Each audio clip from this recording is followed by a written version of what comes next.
Alright, so this video is going to be discussing empirical formula. So what empirical formula basically is the simplest whole number ratio of atoms of each element in the compound, right? So basically, if you have, I don't know, like a hydrocarbon, and like it's like C2H8, right? Because you can simplify this to kind of be CH4, right? Because you just divide like each coefficient by 2, right? And that turns into 1 and 4, right? So that becomes CH4. So this would be an example of something called a molecular formula. And this would be the empirical formula.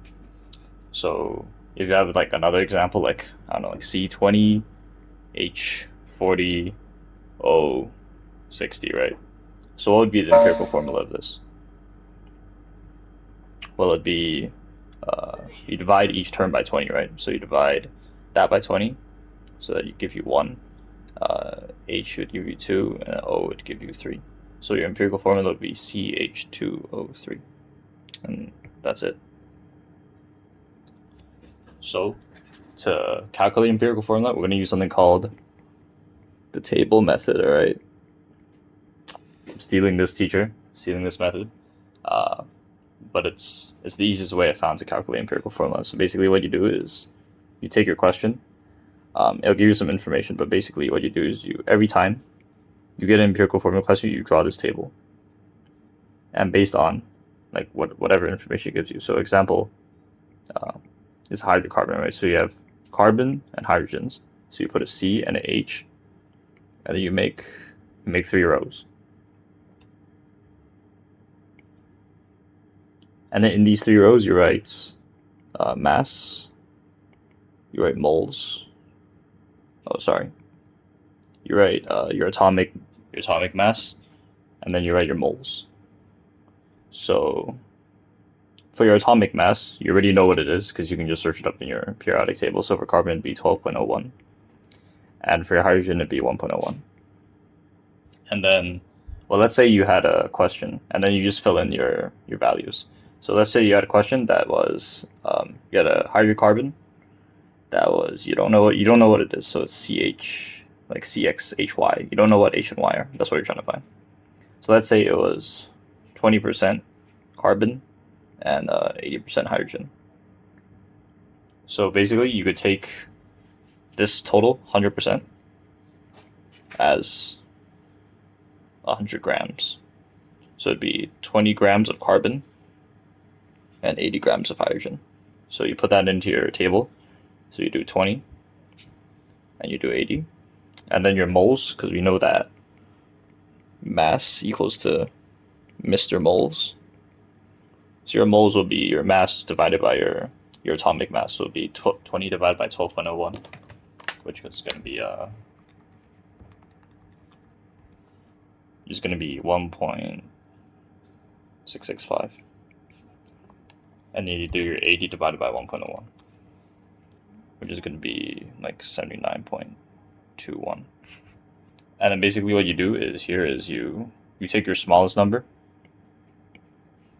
and then you divide, well, you obviously divide it by itself. So you're going to get 1. And then you divide each other number. Let's say you had like X and Y. You divide each other number by this smallest number. So if you do 79.2 divided by 1.665, you'll get like 47.5. So your empirical formula, because you have to make this a whole number. You have to make this number a whole number. It would be C2H, whatever 47.5 times 2 is, would be like H95. So obviously this is kind of a weird example, but basically.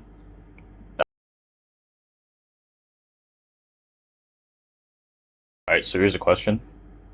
If you had something which was 15.8% carbon and 84.2% sulfur,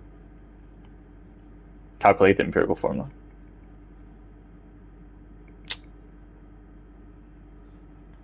Alright, so firstly, obviously you draw your graph, you draw your table. So you just do this, and then you put your atoms in, right? So you know it's only made of carbon and sulfur, so you put C and an S, and then you do your mass, you do your AR, and you do your moles, right?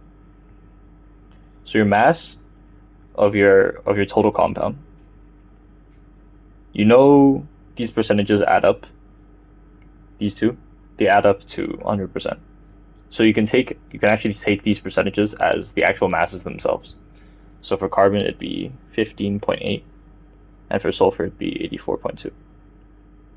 And then your carbon, your molar mass, I should say, is 12.01. And for sulfur, I'm pretty sure it's 32.065. Right. And then you do your moles, so you just divide your mass by your atomic mass, so 15.8 divided by 12.01. It's going to give you 1.316. And then your sulfur, so 84.2 divided by your 32.065 is going to give you 2.626. Right. So here, you see how the carbon is the smaller number out of the two? So you take this number, you take each number and divide it by the smallest number. So this one's obviously going, if you divide it by itself, you're going to get 1. And if you take 2.626 divided by 1.216, you're going to get 2. So your final empirical formula is going to be what? Carbon 1, sulfur 2. Or that's just CS2. And that's your answer.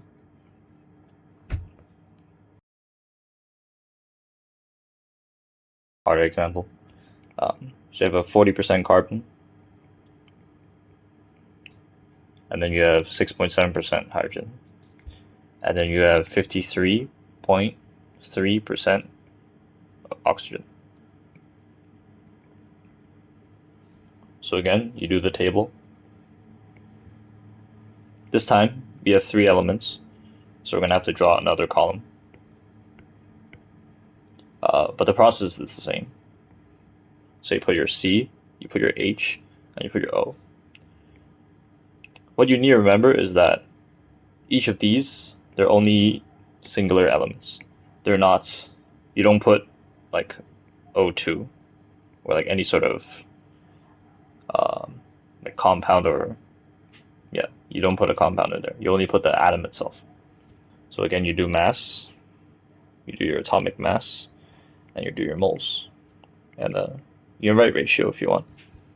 So again, they add up to 100. So you take the percentages as the masses. They don't always add up to 100, so make sure they all add up to 100 if they give you the information. So this is 40, this is 6.2, this is 53.3, this is 12.01, this is 1.01, and this is 16.00. And your moles is, so you do the same thing, divide.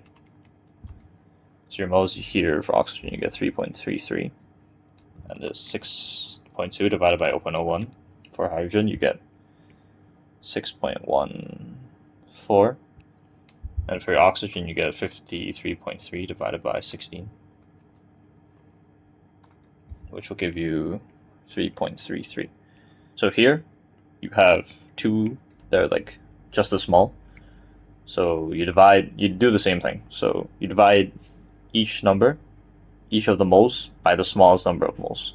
So you get 1, 1, and if you get 6.14 divided by 3.33, it's going to be around 2. Yeah. So our empirical formula is going to be C1H2O1 or CH2O, which is the correct answer.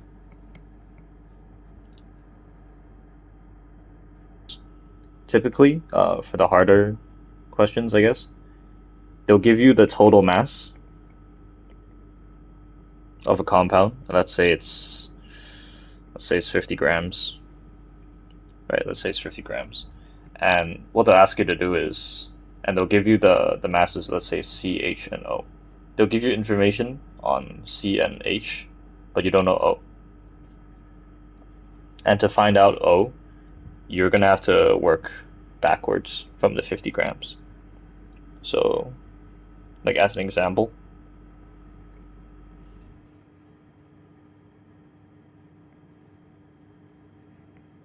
you draw the table again.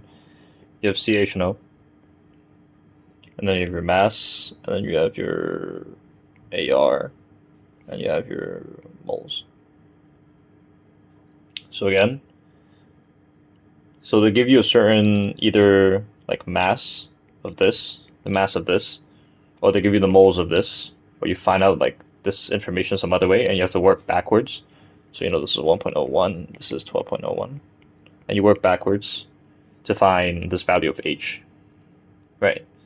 And then since you have now the grams of carbon, the grams of hydrogen, you basically take your total,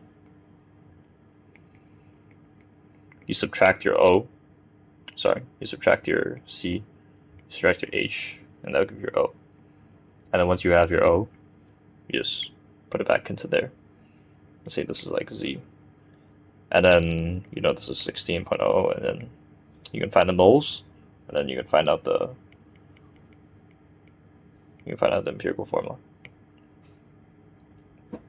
That's basically as hard as empirical formula gets. The table method is the easiest way I've found to do it, instead of just like calculating all over the place. But it's you basically just do this, and then you'll never get the question wrong.